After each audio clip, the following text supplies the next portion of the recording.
गजा में जंगबंदी मुआहदे के तहत आज तीसरी बार हमास और इसराइल के दरमियान कैदियों का तबादला हुआ है। हमास ने आज 3 इसराइली शहरियों को रिहा कर दिया है, जिनमें खातून फौजी भी शामिल है। हमास ने थाईलैंड की हुकूमत के साथ होने वाले एक अलहदा मुआहदे के तहत इसराइल में काम करने वाले 5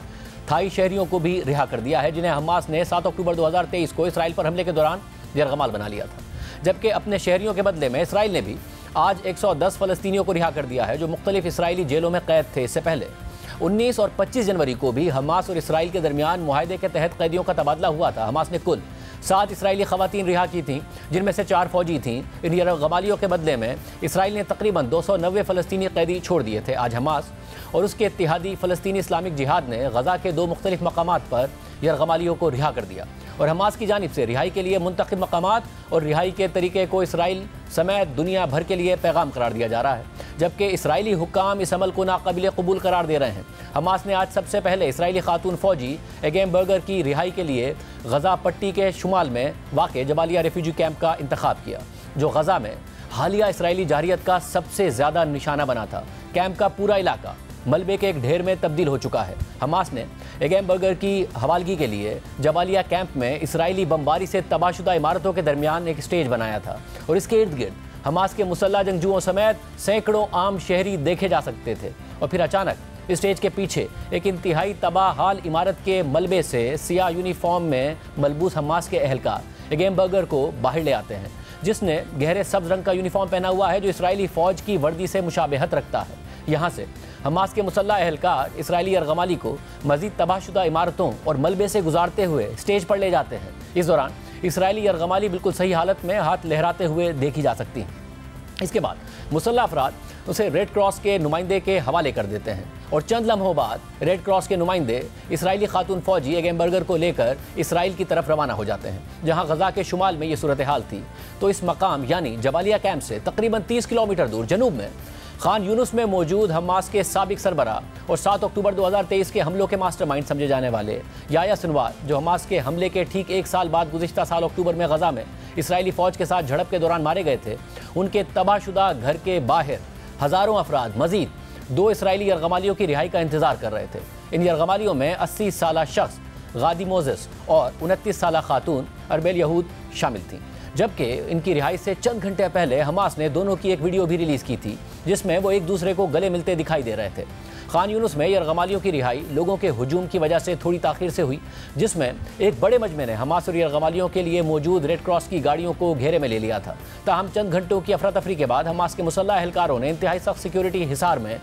गादी मोज़ेस और अरबेल यहूद को रेड क्रॉस के नुमाइंदों के हवाले कर दिया। जबकि इस दौरान यह खबर भी आई कि हमास ने 5 थाईलैंड के शहरियों को भी रेड क्रॉस के हवाले कर दिया है। तहाँ उनकी शनाख्त और कोई वीडियो सामने नहीं आई। वाज़ेह रहे कि ये 5 अफराद उन 8 थाई शहरियों में शामिल थे, जिन्हें हमास ने 7 अक्टूबर 2023 के हमलों के दौरान हिरासत में लिया था। ये थाईलैंड के शहरी जनूबी इसराइल में बतौर मजदूर काम करते थे, जबकि बाकी 3 थाई शहरियों के बारे में ख्याल किया जाता है कि वो मर चुके हैं। आज रिहा होने वाले इसराइली यरगमालियों के बदले में 110 फ़लस्तीनियों को रिहा कर दिया गया है। हमास के प्रिजनर मीडिया ऑफिस के मुताबिक जुमेरात को रिहा होने वाले 110 अफराद में 30 बच्चे, 32 उम्र कैद की सज़ा पाने वाले कैदी और 48 सख्त सज़ा पाने वाले कैदी शामिल हैं। इस सारी सूरत हाल में इसराइल हमास की जानिब से यरगमालियों की रिहाई के अमल पर तहफ़्फ़ुज़ात का इज़हार कर रहा है। इसराइली वज़ीर आज़म नेतन्याहू ने इस अमल पर तनक़ीद करते हुए एक्स पर लिखा कि मैं अपने यरगमालियों की रिहाई के दौरान चौंका देने वाले मनाजिर को बहुत तशवीश के साथ देखता हूँ। यह हमास के नाकाबिल तसव्वुर जुल्म का एक और सबूत है। मैं मुतालबा करता हूँ कि सालिस इस बात को यकीनी बनाएं कि इस तरह के होलनाक मनाजिर ना दोहराए जाएँ और हमारे यरगमालियों की हिफाजत की ज़मानत दी जाए। इसके अलावा इसराइल के इंतहाई दाएं बाजू के रहनुमा और साबिक वज़ीर बराए कौमी सलामती बिन गुवेर, जो हालिया जंगबंदी मुआहदे की वजह से मुस्ताफ़ी हो गए थे, उन्होंने इन मनाजिर को इसराइल की शिकस्त करार दिया है। अल जज़ीरा के मुताबिक इसराइल की कौमी सलामती के साबिक वज़ीर बिन गुवेर ने टेलीग्राम पर जारी अपने बयान में कहा है कि हम अपनी यरगमालियों की वापसी पर खुश और पुरजोश हैं, लेकिन गजा से आने वाली खौफनाक तस्वीर ये वाज़ेह करती हैं कि ये मुकम्मल फतह नहीं बल्कि एक मुकम्मल नाकामी है, जो एक लापरवाह मुआहदे की वजह से हुई है। वाज़ेह रहे कि इसराइल ने गजा में जारी 15 माह की तवील जारियत के दौरान कई बार हमास को तबाह करने के दावे किए और उसने ग्रुप की आला तरीन क़यादत को सख्त नुकसान भी पहुंचाया है। और यह तासुर भी था कि हमास ने कमज़ोर होने की वजह से जंगबंदी मुआहिदा कबूल किया है और मुआहिदे में यह तजवीज़ भी ज़ेर गौर है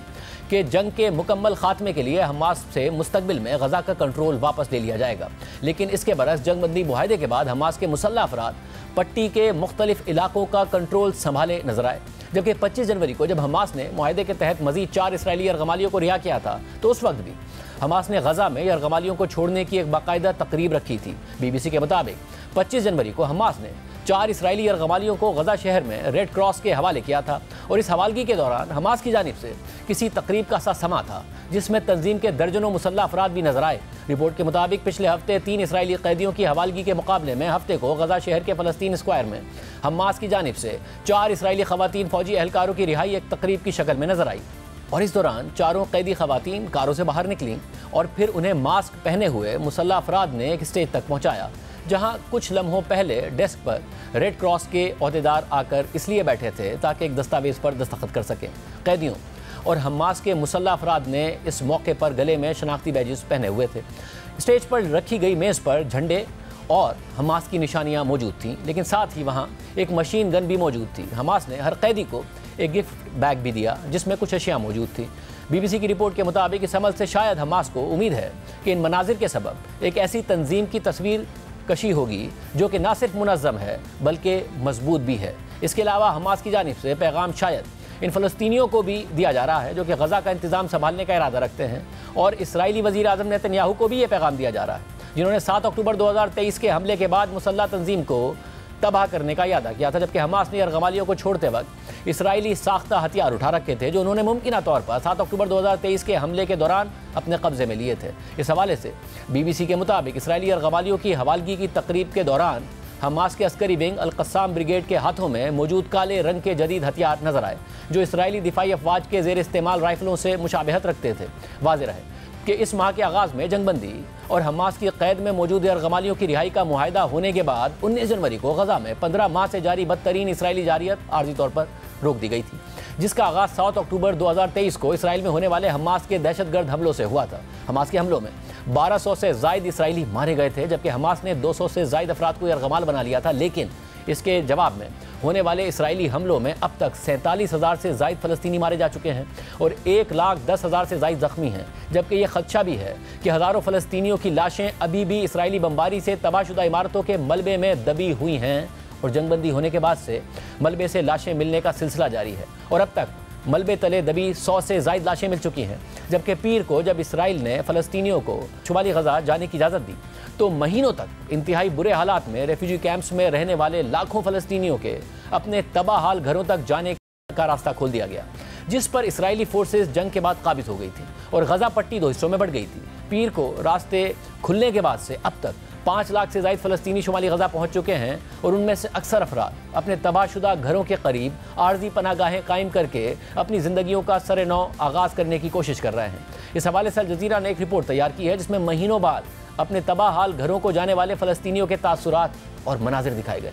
15 माह की बदतरीन जंग ने गज़ा की 60% से ज़ायद इमारतों को मलबे का ढेर बनाकर रख दिया है और ख़ास तौर पर शुमाली गज़ा के अक्सर इलाके तो वहाँ के रिहाइशों के लिए अब नाकाबिल शनाख्त बन चुके हैं। मगर इसके बावजूद गज़ा के लोग अब भी अपने आबाई घरों को छोड़ने के बजाय उन्हें दोबारा तामीर करने के लिए पुरज़म है और इसके लिए वो खैमों में रहने तक के लिए भी तैयार हैं। शुमाली गज़ा में फ़लस्तीनियों की वापसी ऐसे वक्त में हो रही है जब गुज़िश्ता हफ्ते से अमरीकी सदर डोनाल्ड ट्रंप मुसलसल गज़ा को साफ़ करने और यहाँ की फ़लस्तीनी आबादी को कहीं और आबाद करने पर जोर दे रहे हैं। ट्रंप ने पहले 25 जनवरी को सहाफ़ियों से गुफ्तगू करते हुए कहा था कि वो तबाहशुदा गज़ा को साफ़ करना चाहते हैं और इसके लिए वो चाहते हैं कि उर्दन और मिस्र गज़ा के लोगों को अपने पास मुंतकिल कर लें और इस सिलसिले में उन्होंने उर्दन के शाह से बात कर ली है जबकि वो मिस्र के सदर से भी इस पर बात करेंगे। ये ट्रंप का मौक़िफ़ था और ट्रंप के इस मौक़िफ़ को हमास ने मुस्तरद कर दिया था जबकि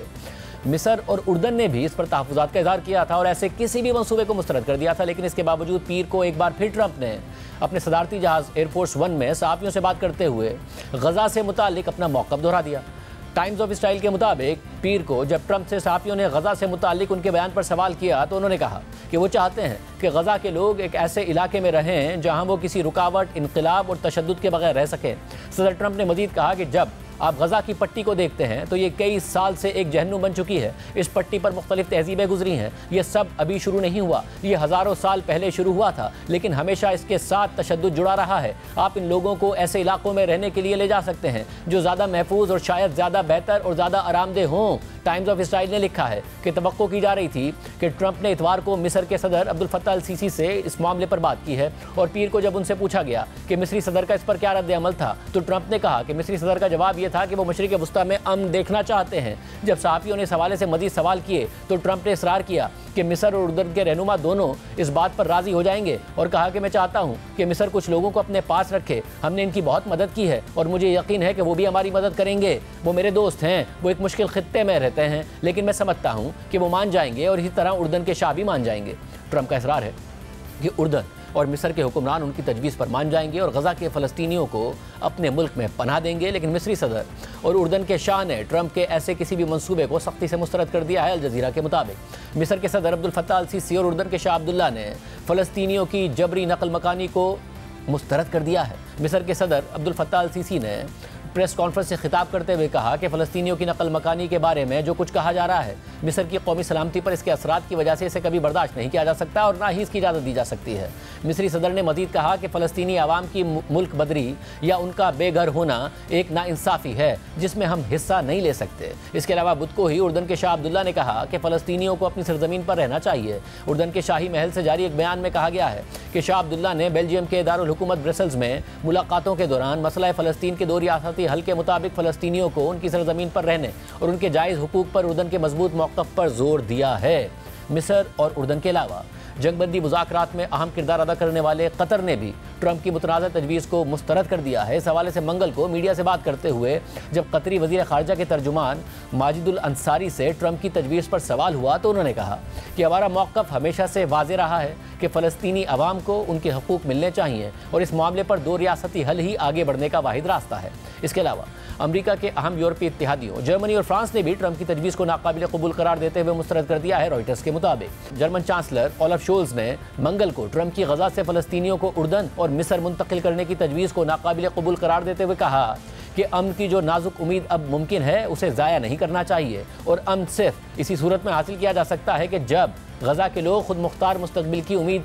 कर सकें। फ्रांस ने भी गजा से मुतालिक ट्रंप की तजवीज़ पर इंतहाई सख्त रद्द-ए-अमल दिया है। फ्रांसीसी मीडिया के मुताबिक फ्रांसीसी वज़ारत ख़ारजा के तर्जुमान ने ट्रंप के तबसरों के बारे में पूछे जाने पर कहा कि गजा में आबादी की जबरी नकल मकानी नाकाबिल कबूल होगी और ये न सिर्फ बैनुल-अक़वामी क़वानीन की संगीन खिलाफ वर्जी होगी बल्कि मसला फ़लस्तीन के दो रियासती हल की राह में एक बड़ी रुकावट भी होगी, जबकि ये अमल हमारे करीबी इत्तेहादियों मिस्र और उर्दन के लिए भी अदम इस्तेहकाम की वजह बनेगा। इसके अलावा खित्ते में अमेरिका और इसराइल के सबसे बड़े हरीफ ईरान ने ट्रंप की तजवीज़ को सख्ती के साथ मुस्तरद किया। इस मामले पर ईरानी हुकाम से बात करते हुए ईरानी सुप्रीम लीडर आयतुल्लाह ख़ामनेई ने कहा था कि छोटे और महदूद गजा ने जंगबंदी के साथ इसराइल को घुटनों पर ला खड़ा किया, जबकि ईरान की वज़ारत ख़ारजा के तर्जुमान इस्माइल बक़ाई ने ट्रंप की तजवीज़ पर तनकीद करते हुए कहा था कि सियासी जबर और आबादियाती हेरा फेरी फ़लस्तीनियों को हिजरत पर मजबूर नहीं कर सकेगी। गजा फ़लस्तीनियों का वतन है और उन्होंने वहाँ रहने के लिए एक बहुत भारी कीमत अदा की है। जबकि मंगल को बरतानवी नशरियाती इदारे स्काई न्यूज़ को दिए गए इंटरव्यू में जब ईरान के वज़ीर ख़ारजा अब्बास इराक़ची से ट्रंप के गजा से मुतालिक तजवीज़ पर सवाल हुआ तो उन्होंने तंज़िया अंदाज में हंसकर कहा कि इस हवाले से मेरी तजवीज़ कुछ और है। ट्रंप फ़लस्तीनियों के बजाय इसराइलियों को निकालने की कोशिश करें और उन्हें ग्रीनलैंड ले जाएं ताकि एक पत्थर से दो परिंदों का शिकार हो जाए। वाज़ेह रहे कि ट्रंप सदारती इंतखाब जीतने के बाद बार बार यूरोपीय मुल्क डेनमार्क के ज़ेर कंट्रोल जजीरे ग्रीनलैंड को अमरीकी कब्ज़े में देने का मुतालबा करते रहे हैं और ना देने की सूरत में डेनमार्क पर टैरिफ्स की धमकियों के अलावा जजीरे पर फ़ौज के ज़रिए कब्ज़े का इंदिया भी दे चुके हैं। इसी इंटरव्यू में जब ईरानी वज़ीर ख़ारजा से मशरिक़ वस्ता में ईरानी मज़ाहमत के कमज़ोर होने से मुतालिक सवाल हुआ तो उन्होंने एतराफ़ किया कि ख़ित्ते में उनकी मज़ाहमत कमज़ोर हुई है और हमास और हिज़्बुल्लाह को नुकसानात का सामना करना पड़ा है।